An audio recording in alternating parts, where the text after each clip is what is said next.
excited about that new Batman movie? Yeah. I don't know. Like, the Riddler looks pretty cool. Excited about him. I don't know about the Penguin, though. He has too many fingers. Has too many fingers, not enough flippers. Too many fingers. His and this is true, his father is not Pee Wee Herman. What? Which I reject. I have not seen any mind-controlled large emperor penguins waddling around the set, and that's worrying me. That's true. I haven't even seen a radar. That's gonna let me know, like, when they're close or not. Oh, so, Danny, just come back. Come back. Danny, come back. This is a good one. Let's go into it. You know, why are we talking about this? From DC, this week, it is Gotham City Villains, a brand new 80-page anniversary giant celebrating 80 years of Square-bound villains. Yeah. Square-bound prestige format, featuring an original Penguin story from Danny DeVito himself. Everyone's favorite version of Penguin is obviously the Danny DeVito, just disgusting, just gross, grossest like Penguin you've ever seen. Bodysuit. Yeah. Oh man.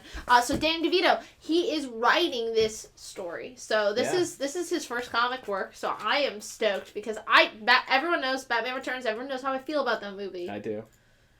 And it's because I'm attracted to the Penguin in that film. Yes. It's as are we all. The hottest villain. It's not a Christmas movie. I reject people that call that a Christmas movie. Oh, listen, you diehard fans, like, you just took it too far. The joke's not funny anymore. We can't just keep assigning random movies. It's a Christmas movie. Shut up. Yeah. Anyway. This isn't Die Hard. Danny DeVito, G. Willow Wilson, Josh Williamson, Dan Mora, and a ton of other great creators all doing stories. That's a hell of a lineup. Just that, right? Yeah. And again, I can't stress this enough. Danny DeVito. Danny DeVito is writing a thing. A lot of great covers. Yeah. The Frank Quietly Penguin cover is my favorite. Yeah. I love Frank Quietly. I love Grant Morrison Batman, so you know I love Frank Quietly Batman. His Penguin rocks. It's very grody looking. Yes. I like it. Yes. You get Lee Bermejo, Marguerite Sauvage, a lot more. There's a 1 in 25 by Matina.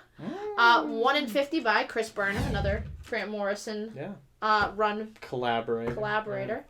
So yeah, it's a big one shot, but again, who doesn't like? Everyone loves Batman because of his villains. His villains are the best. So that's true. Gotham City Villains, baby. Danny DeVito. Danny DeVito. He's dependent on the residuals from this, so you got to pick it up, or he's waiting on those. He's waiting on those sweet money. Penguin residuals.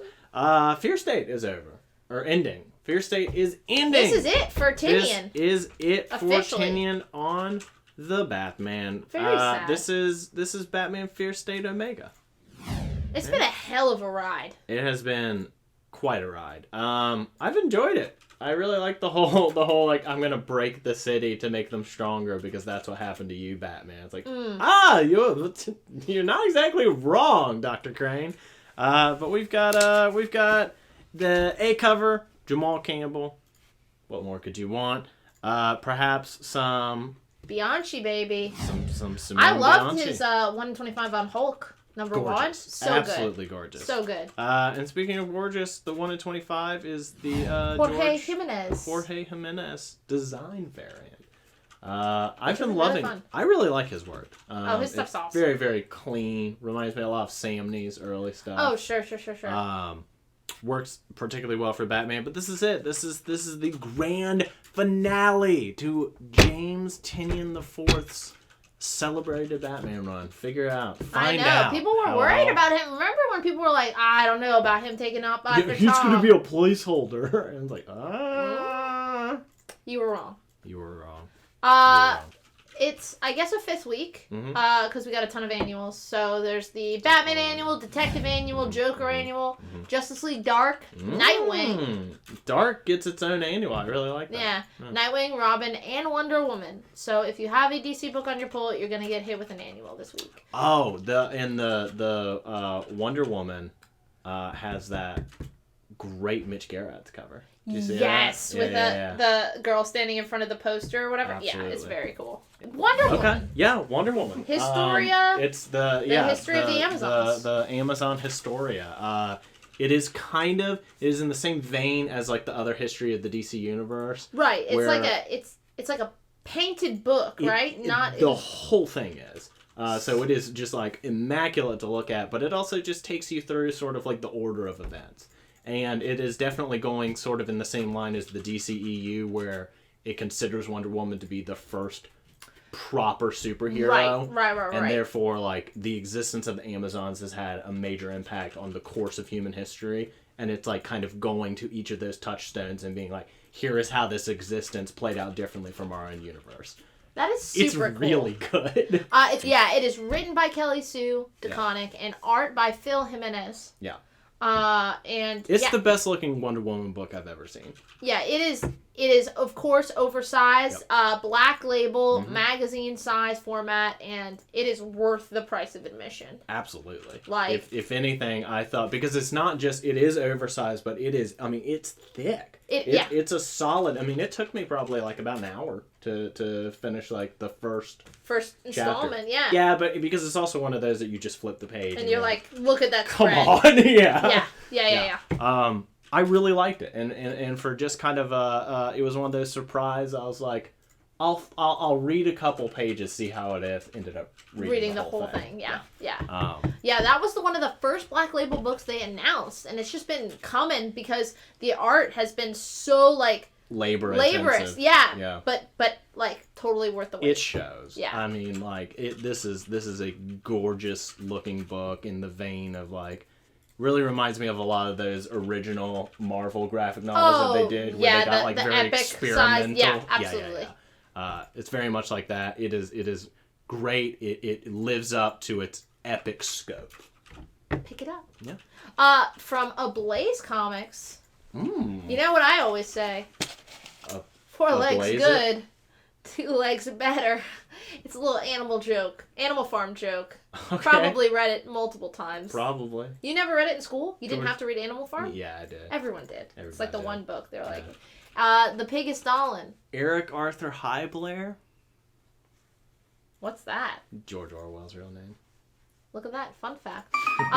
This is Animal Castle. They have leveled up from just owning a farm, those nefarious pigs. This isn't actually like straight Animal Farm adaptation. I know. But it's. I would have read that. It is sequel, right? Yeah. They're like, now we're in a castle. Animal Empire. Medieval lords. Harrison's like, write that down. Write that down. Medieval. Wait, you're going too fast. But this is definitely like Animal Farm-esque type storyline. It's mainly for fans if you dug Stray Dogs. If you dug Beasts of Burden by Evan Dorkin. Yes. And Thompson from Dark Horse. Mm-hmm. You will dig this. This is a brand new series. And again, it's kind of got an Animal Farm-esque like satirical story to it. Yeah. So worth checking out. 1 in 10 is going to be a Dilep Virgin, which is of the main cover. Love that. And the 1 in 30 you get a sketch cover, which is pretty cool. Oh, so there's some ratios on that. Check it out if you If you dug Stray Dogs, give it a try. If you're like Animal Farm rung a bell, you're like, man, I remember reading that in 8th grade. Yeah, loved it. Give it a try. Ablaze. I mean, Ablaze does. I really they have not hit in a bit, or they have not missed in a big way yet. They've been it's been all hits. It's been all hits. It's been very. I love Sumerian. Yes, just like dipping into their catalog is really nice because I mean they're very bite-sized entries, which I appreciate. Yeah. Speaking of things I appreciate, Department of Truth, baby. James Tynion the Fourth is Number back. 14, he is back.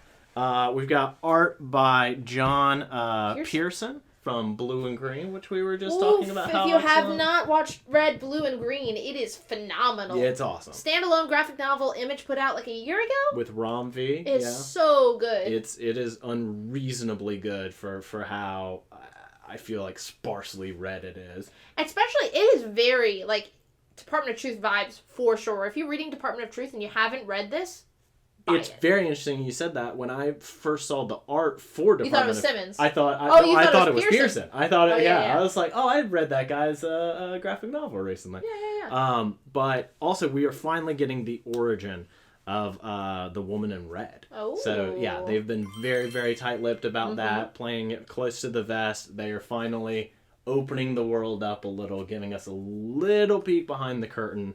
What issue is this? This is 14. Huh. So they've... Tinian structures his stories pretty... Very similarly, yeah. That's like exactly when we got the origin of Erica Slaughter. Erica Just Slaughter. Gonna say that. There's similar timelines. He knows what he's doing. He knows what he's doing. But the A cover is series regular Martin Simmons, and the B is Pierce. So Check it out. Yeah, especially this one. Like you were saying, I know that the Erica Slaughter origin issue ended up being a spec book. Massive. Yeah. I mean, like, what, 3 printings? Yeah. Something like that. Yeah. So get this one while you can. Department of Truth is not going anywhere. It is continuing to skyrocket in popularity. For Marvel. Moving on to Marvel. I'm moving on. Avengers 50. Move mine to Marvel. Legacy numbering, I'm just moving past that. 750. So this is a big, oversized issue. 750 issues of the Avengers. Man, time flies when you're having fun, saving the world. Apparently. Got all your favorite Avengers in there. She-Hulk. Name one. Okay. Thor. Ghost Rider. Love Ghost Rider. Come on. And, ready? Yeah. More? It's oversized, More Harrison. than just you those? Need more than the big 3 here. That's a lot. There's a lot of really good covers. Art Adams continues killing it on these open order fucking Marvel covers. Art Adams, McGinnis, Carmen Carnero, Liefeld got to toss his hat in the ring. Got to.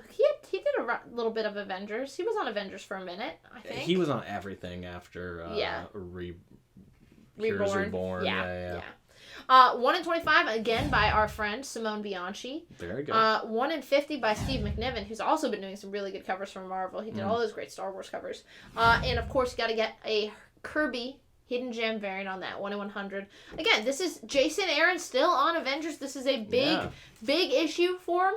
Pick it up. And it's, it's setting up Avengers Forever. Right, the new series that is spinning out of Avengers. Yeah. Which I love that you've got like warring, because of course DC is now launching Justice League Incarnate, which is basically the same idea. Where it's like there's a mega Justice League for all of the universes. There's a mega Avengers for the multiverse.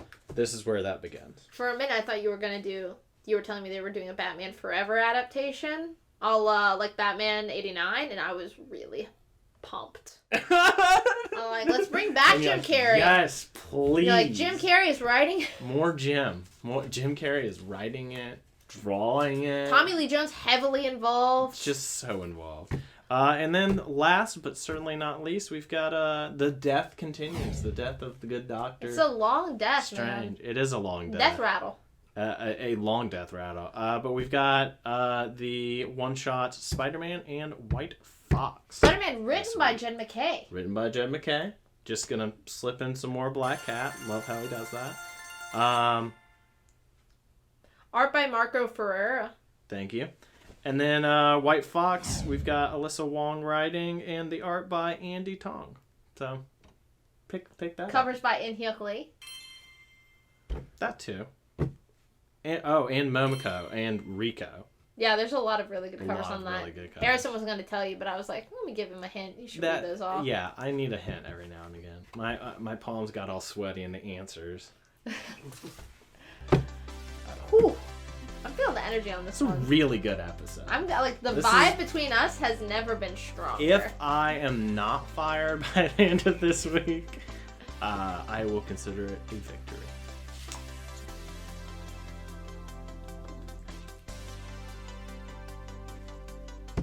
I am being sabotaged. Yeah, that's it. That is what you should let's wrap pick it up. This week. That's what you should pick up. Tune in Tuesday night. I've got some really cool Venom variants. And I've got... that come with... Wait, you didn't let me finish. 3D glasses. Oh, wow. I should have let you finish. That's with the 3D glasses? I've got nothing to plug that's better than that. That's for certain. Go see him Wednesday morning. Yeah, Wednesday morning or Thursday at 7 p.m. Eastern. We will see you then.